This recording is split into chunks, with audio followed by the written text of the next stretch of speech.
Assalamualaikum warahmatullahi wabarakatuh. Perkenalkan, nama saya Ayu Wuliandari, NPM 2011080031 dari kelas C Bimbingan Konseling Pendidikan Islam semester 5, mata kuliah Studi Kasus Anak dan Remaja, dosen pengampu Bunda Eka Putri Ramadhani MGZ. Video ini dibuat untuk mempresentasikan laporan studi kasus anak dan remaja mengenai kenakalan remaja pada perilaku merokok. Berikut pemaparan laporan studi kasus yang saya buat. Pengertian kenakalan remaja. Kenakalan remaja menurut Sofyan ialah tindakan atau perbuatan sebagian para remaja yang bertentangan dengan hukum, agama, dan norma-norma masyarakat, sehingga akibatnya dapat merugikan orang lain, mengganggu ketentraman umum, dan merusak dirinya sendiri.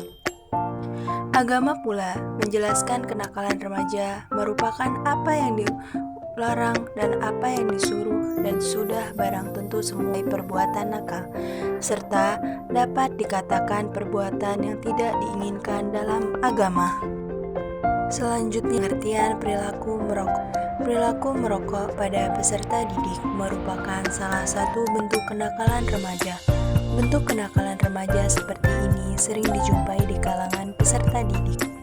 Perilaku merokok adalah suatu kegiatan yang dilakukan seseorang untuk mengkonsumsi batang rokok yang telah dibakar dengan cara dihisap, serta menghasilkan asap yang dapat dihirup oleh orang di sekitarnya pula.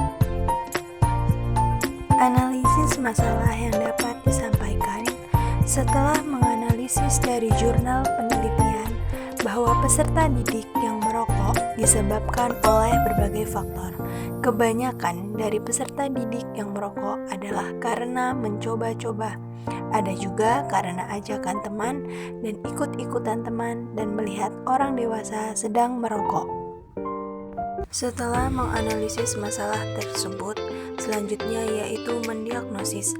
Setelah mendapatkan hasil analisis, dapat didiagnosis bahwa yang terjadi adalah perilaku peserta didik merupakan suatu permasalahan yang dialami oleh pribadi peserta didik itu sendiri dalam menghadapi masa peralihan dari anak-anak menuju dewasa. Perilaku merokok yang dimunculkan oleh peserta didik tidak semata-mata disebabkan oleh lingkungan teman sebaya, namun juga dorongan yang muncul dari dalam diri peserta didik akibat role model yang dilihatnya sehari-hari. Tahap selanjutnya yaitu tahap prognosis.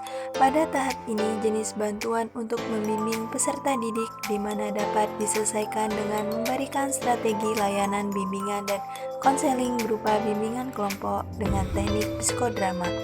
Karena dengan bimbingan kelompok melalui teknik psikodrama, peserta didik dapat memperoleh pengertian yang lebih baik tentang dirinya, menemukan konsep diri, dan menyatakan reaksi terhadap tekanan yang menimpanya.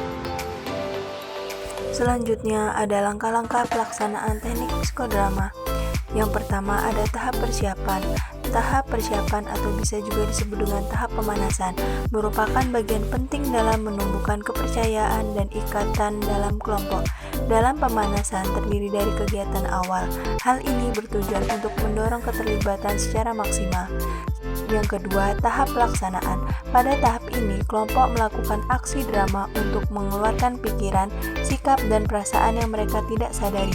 Tujuan dari tahap ini adalah untuk membantu anggota dalam membawa pikiran-pikiran yang mendasari sikap dan perasaan yang mereka tidak sadari sepenuhnya. Hal ini berguna untuk memudahkan proses sehingga protagonis dapat bergerak ke dalam tindakan sesegera mungkin. Yang ketiga, tahap diskusi atau tahap berbagi pendapat dan perasaan. Dalam tahap diskusi atau tahap sharing, kelompok mengeluarkan pendapat yang tak menghakimi sesama. Sharing yang dilakukan pertama terdiri dari pernyataan yang menghakimi diri sendiri. Diskusi dari proses kelompok berikut. Selanjutnya yaitu evaluasi dan follow up.